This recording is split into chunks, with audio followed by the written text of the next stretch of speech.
Hai Sobat Muda, Inframe kali ini ada di Universitas Muhammadiyah Yogyakarta. Kita akan melihat beragam inovasi dan juga kegiatan-kegiatan mahasiswa di sini. Seperti apa? Ikuti terus perjalanan Inframe kali ini.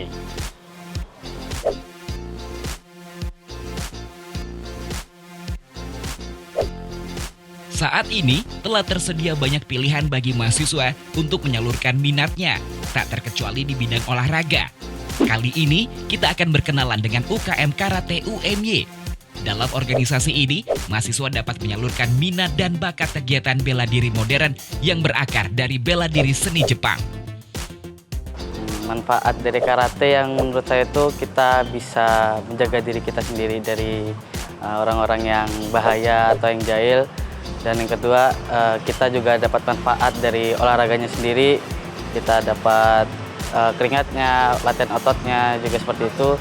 Dan kita juga dapat bisa mempelajari memanage waktu antara kita fokus ke karate dan ke mahasiswa juga.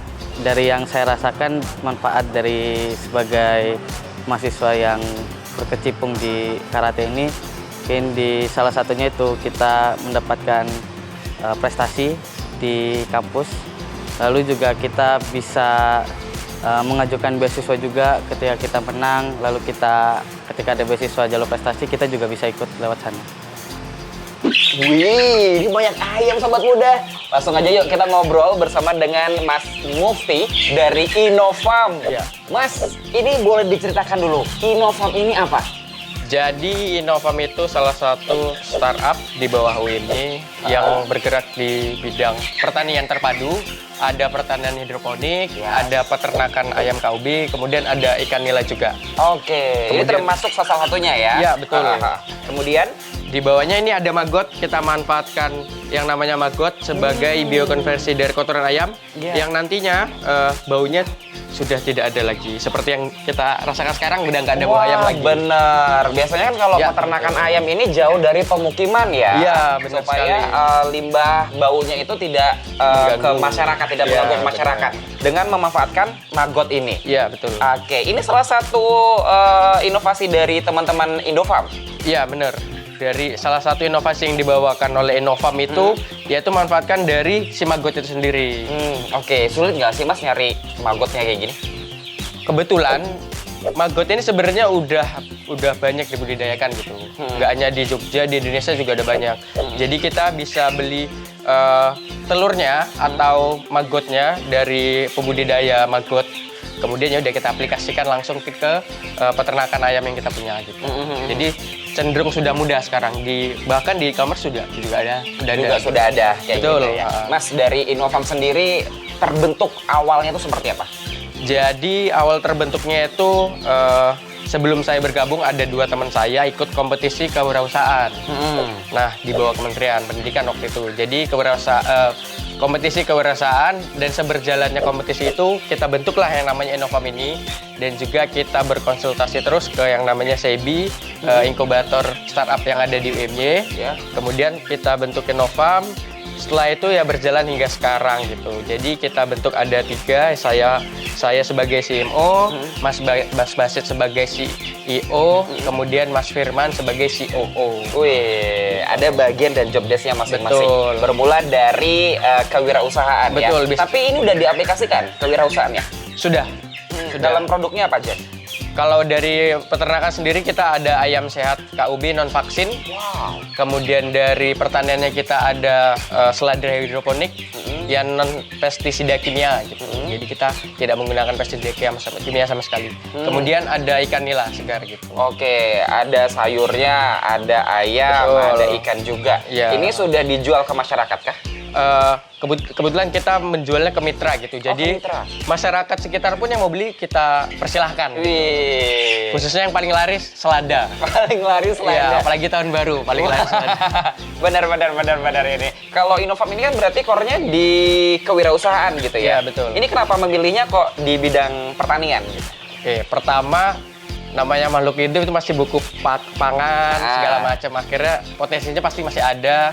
Kemudian yang kedua, saya kebetulan jadi dari Fakultas Pertanian begitu. Ah gitu. Iya. Tapi ini kan dibisniskan nih, Iya. kewirausahaan. Nah, ini belajarnya dari mana?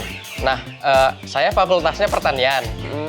Kemudian program studinya itu agribisnis. Jadi kita belajar manajemen bisnis, kemudian perhitungan juga, ada akuntansinya juga gitu. Jadi secara mata kuliah juga kita sudah menyinggung ke arah bisnis gitu. Walaupun masih kuliah, tapi sudah diajarkan untuk berbisnis, berwirausaha seperti itu. Iya. Mas, kasih tahu dong, ini udah berapa banyak penghasilannya gitu? Kalau boleh tahu dari ayam misalnya atau dari sayurannya gitu. Oke, kalau untuk ayamnya satu ekornya kurang lebih harganya 60.000. 60.000. Nah, 60.000. Biasanya kita per siklus tuh ada 150 ekor. Wow. Nah, itu bisa dikalikan kurang lebih seperti itu. Banyaknya dari hasil dari peternakannya aja gitu. Kemudian dari selada itu sekilonya mungkin bisa didapat 20.000, sekitaran 20.000 karena harga selada kan naik turun gitu. Harga tengahnya 20.000 lah, kurang lebih seperti itu. Kalau yang ikan? Kalau nilainya itu di harga stabilnya 30.000 gitu. Wah, Mas, ini kalau dilihat potensi bisnis ini seperti apa? Khususnya buat pertanian ya, potensi bisnisnya saya kira nggak akan habis gitu ya Mas ya. Yang namanya kita hidup, yang tadi saya bilang, itu masih butuh yang namanya makan, apalagi semakin kesini setelah pandemi kita yang butuh sehat-sehat gitu ya. Makanya kami angkat isu produk ayam sehat KUB yang non vaksin gitu. Non vaksin. Iya betul. Oke, Jadi oke. kemudian selada juga non pestisida kimia. Orang sekarang lebih aware terhadap kesehatan gitu. Betul sekali. Ya. Mas, kalau di sini melibatkan masyarakat juga nggak sih untuk Inofarm ini? Gitu?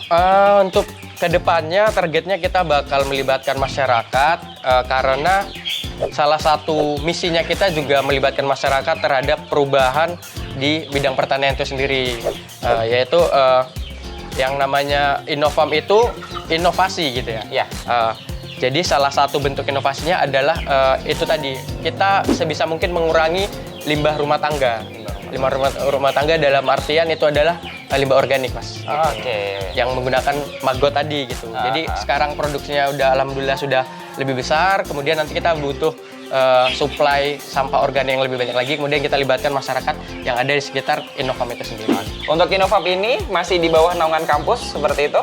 Iya, Mas. Peran kampus untuk mengembangkan potensi-potensi mahasiswa ini apa, Mas? Oke, seperti saya ini ya, semenjak awal masuk kuliah tuh sebenarnya jiwa wirausahanya udah ada gitu ya. Bahkan teman-teman yang lain nggak sedikit juga yang seperti saya gitu. Jadi di UM-nya sendiri, di kampus sendiri ada yang namanya startup inkubator bisnis, yaitu namanya SEBI. Nah, SEBI ini sebagai wadah untuk teman-teman yang punya ide, bahkan nggak hanya kewirausahaan, ide-ide kreatif lainnya gitu yang berbau-bau teknologi juga bisa gitu. Jadi alhamdulillah kampus sudah mewadahi mahasiswa maksud saya untuk menyalurkan minat dan bakat mereka terhadap hal tersebut gitu. Seperti kemarin kewirausahaan yang saya jalankan sekarang bersama teman-teman. Mas Mufti, ke depan targetnya apa nih? Oke, target dari Inofarm sendiri sebenarnya saya ingin membawa nama Inofarm ini lebih besar lagi, bisa menjual tidak hanya produk barang saja, tapi jasa juga bisa bermanfaat untuk masyarakat luas dan juga nantinya bisa dikembangkan di luar kota, nggak cuma juga aja. Luar biasa. Ini semoga impiannya tercapai, bisa menginspirasi juga untuk sobat muda. Terima kasih, Mas Mufti. Terima kasih, Mas, sudah berkunjung.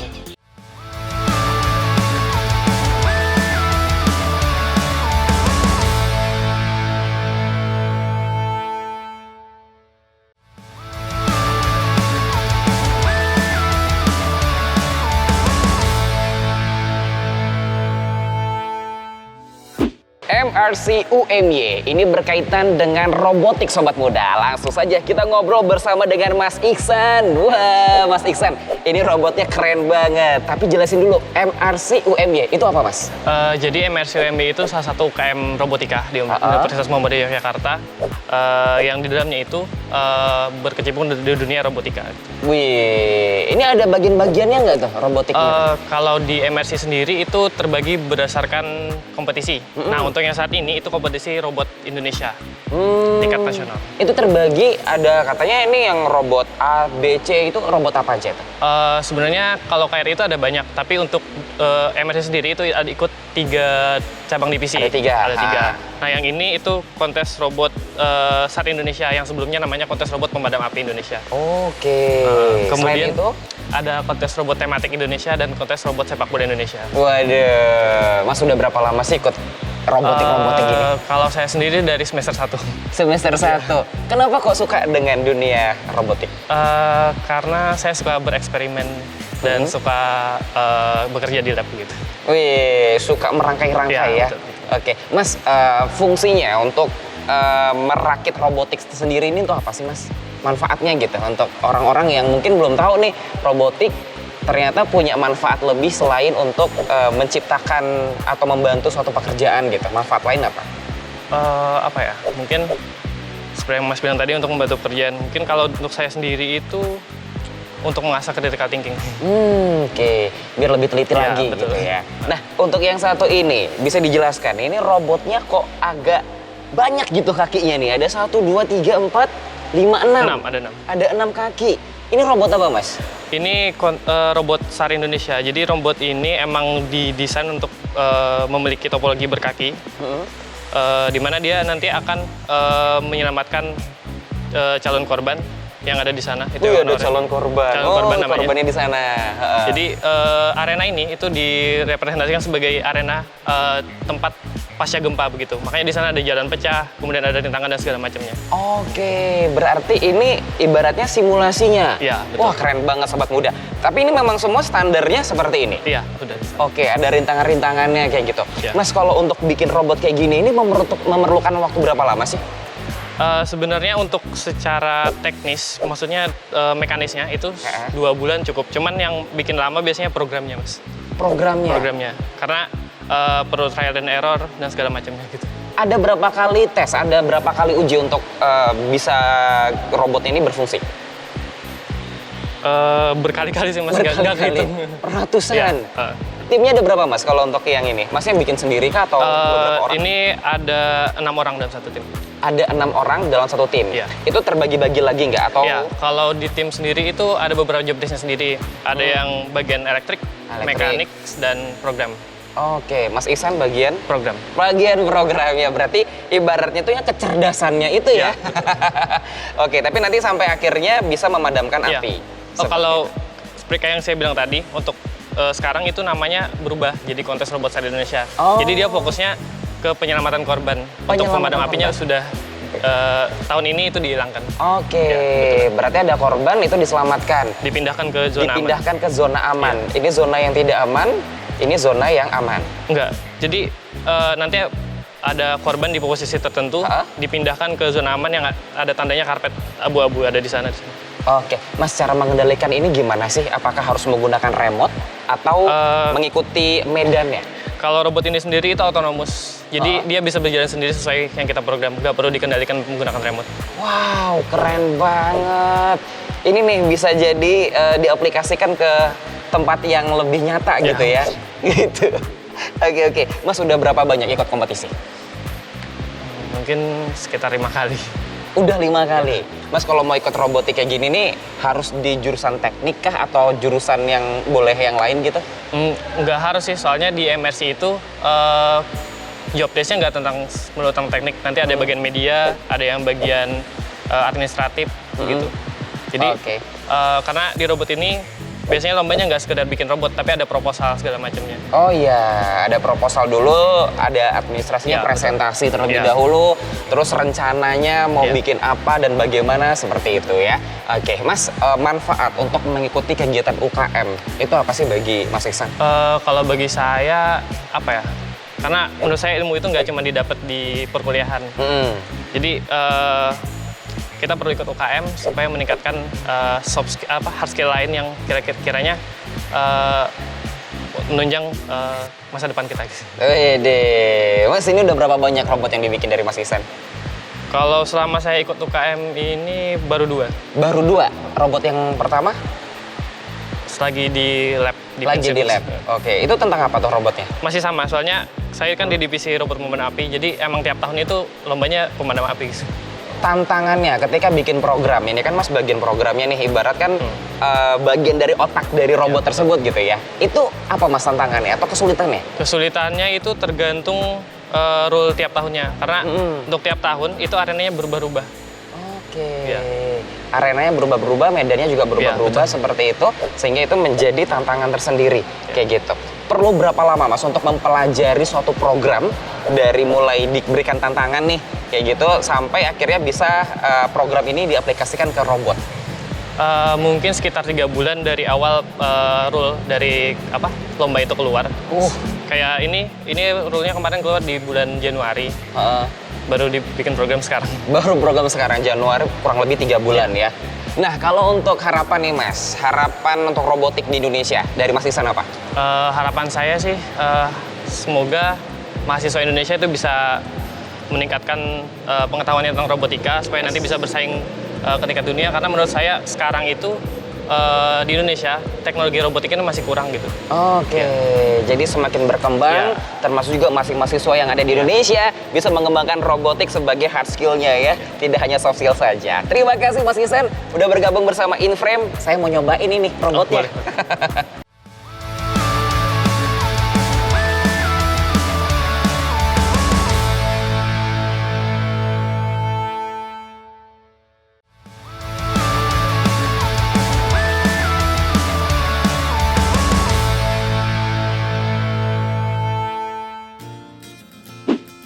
Sobat muda, mahasiswa UMY diharapkan tidak hanya unggul dalam ilmu pengetahuan dan teknologi, tapi juga dapat memahami Al-Quran dengan baik. Pemahaman nilai Al-Quran ini dilakukan dengan berbagai cara. Salah satunya melalui unit kegiatan mahasiswa Lembaga Pengembangan Tilawatil Quran atau LPTQ. UKM ini menjadi wadah bagi mahasiswa UMY untuk belajar lebih dalam mengenai agama Islam. Manfaat yang bisa kita ambil dari UKM LPTQ ini adalah yang pertama itu tentu bagi teman-teman sekalian kita belajar tentang Al-Quran ya, tentang Al-Quran, kemudian kita bisa berkesempatan untuk ikut-ikut lomba yang berkaitan dengan Al-Quran seperti itu, yang termasuk dalam 6 bidang tadi ya, seperti itu. Sebagai mahasiswa memang jelas kita tujuan utama untuk kuliah itu adalah untuk belajar ya. Adapun dengan kegiatan organisasi, kegiatan UKM itu adalah kegiatan sekunder, kegiatan yang kedua seperti itu. Jadi tetap kita mengutamakan untuk kuliah dulu. Adapun nanti ketika kuliahnya kosong, baru kita isi dengan kegiatan-kegiatan organisasi maupun UKM seperti itu. Jadi tidak ada istilahnya kita mengutamakan organisasi, mengutamakan UKM daripada kuliah itu sendiri. Seperti itu. Ada beberapa kegiatan yang dilakukan di LPTQ UMY. Jadi mahasiswa bisa memilih sesuai minat dan kemampuan masing-masing. Misalnya, dalam kegiatan tahfiz, mahasiswa bisa belajar bersama-sama untuk menghafal Al-Quran. Bagi yang ingin mempelajari seni membaca Al-Quran, bisa mengikuti kegiatan tartil dan tilawah. Ada pula kegiatan tahsin, yaitu belajar Al-Quran dengan tajwid dan makroj yang benar. Pemahaman tentang kandungan ayat-ayat Al-Quran juga ikut dipelajari dalam kegiatan Fahmil Quran. Selain itu, kerjasama tim juga turut diasah di UKM LPTQ ini, terutama dalam kegiatan Syahril Quran. Syahril Quran merupakan penampilan yang dibawakan oleh 3 orang, masing-masing sebagai penceramah, pembaca ayat Al-Quran, dan pembaca sari tilawah. Bagi mahasiswa yang ingin mengembangkan kemampuan menulisnya, bisa mengikuti kegiatan karya tulis ilmiah. Di sini, para mahasiswa belajar bersama untuk menuangkan ide tentang ilmu pengetahuan atau kehidupan sosial dan kaitannya dengan Al-Quran. Selain berbagai kegiatan rutin yang telah dilakukan, LPTQ UMY juga aktif mengikuti berbagai perlombaan di bidang Al-Quran dan telah berhasil meraih berbagai prestasi. Alhamdulillah saya diberi kesempatan untuk ikut andil dalam lomba Tartilil Quran di MTQ Nasional UNY. Dari awal saya sangat berambisi sekali karena mewakili kampus dan tentunya membawa slogan dari UMY itu sendiri, unggul dan islami, dan alhamdulillah atas karunia Allah saya berhasil membawa juara untuk cabang lomba ini. Karena ini lombanya online, jadi saya mempersiapkan sekali dari tag videonya dan dibantu juga dari official kampus tentunya. Dari pendaftarannya juga sangat-sangat diperhatikan oleh official kampus. Sehingga setelah itu terdaftar dan alhamdulillah masuk final dan akhirnya kembali mendapatkan juara. Akhirnya saya mendapatkan juara di cabang lomba ini. Sebenarnya awalnya saya nggak nyangka karena ini adalah pertama kali saya terjun di cabang Tartilil Quran. Tapi karena semangat dari teman-teman LPTQ UMY, akhirnya saya coba untuk bismillah aja gitu. Alhamdulillah seneng banget, walaupun ini pertama kali, tapi alhamdulillah membuahkan hasil. Di masa perkuliahan, UKM menjadi salah satu cara bagi mahasiswa untuk mengembangkan keahliannya. Begitu pula dengan organisasi kemahasiswaan lainnya. Berbagai pengalaman berorganisasi akan memberikan banyak manfaat bagi mahasiswa. Setuju Sobat Muda? Kegiatan mahasiswa di kampus itu sangat beragam. Nah, kegiatan akademik di kelas kami rasa memang tidak cukup untuk membangun karakter. Kenapa? Karena manfaat dari organisasi itu ternyata tidak lebih banyak dari mereka sekedar menikmati kuliah. Apa saja manfaatnya? Nah, manfaatnya membangun soft skill, terutama aspek 3 hal. Nah, yang pertama adalah compassion. Compassion ini rasa kepekaan mereka terhadap sesama orang lain, kemudian lingkungan. Dan ini tidak bisa hanya didapatkan dari bangku kuliah. Perlu organisasi, perlu latihan, manajemen, dan lain-lain. Nah, yang kedua adalah leadership. Ternyata leadership ini tidak cukup mereka kuliah mengerjakan soal. Nah, di leadership ini harus dibina, dikembangkan melalui berbagai aktivitas organisasi. Bahkan kalau di dalam organisasi itu ada konflik, mereka akan belajar menyelesaikan persoalan-persoalan. Nah, yang ketiga yang sangat penting adalah berpikir out of the box. Ternyata ini hanya bisa didapatkan kalau mahasiswa itu aktif di dalam kegiatan organisasi dan di luar kelas. Memang ada 2 tantangan mahasiswa yang saya rasa ini sangat penting untuk diperhatikan. Yang pertama, disrupsi informasi. Ini semakin banyak informasi kepada mahasiswa, mahasiswa akan terganggu sebenarnya dalam hal bagaimana mereka akan fokus untuk karir, untuk masa depan, dan lain-lain. Yang kedua, disrupsi ini juga akan mengganggu daya tahan mereka, persisten mereka, kemudian juga daya tahan untuk menghadapi persoalan. Nah, kami melihat fenomena ini sudah muncul di mahasiswa. Nah, bagaimana solusinya? Solusinya tidak lain adalah bagaimana meningkatkan daya tahan mahasiswa dengan cara aktivitas-aktivitas di luar kelas. Karena mereka akan ditempa bagaimana menghadapi persoalan, mereka akan ditempa bagaimana sih kuat ketika ada konflik sosial. Kemudian juga mereka akan ditempa kalau ada persoalan-persoalan pribadi, keluarga, itu mereka akan punya daya tahan.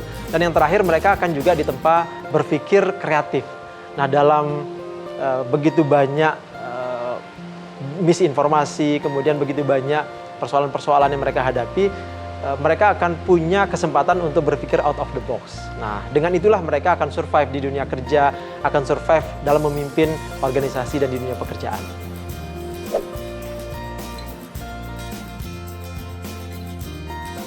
Masa kuliah harus dimanfaatkan sebaik mungkin Sobat Muda. Beragam kegiatan bisa diikuti untuk meningkatkan potensi diri. Terima kasih sudah menyaksikan Inframe episode kali ini. Sampai jumpa.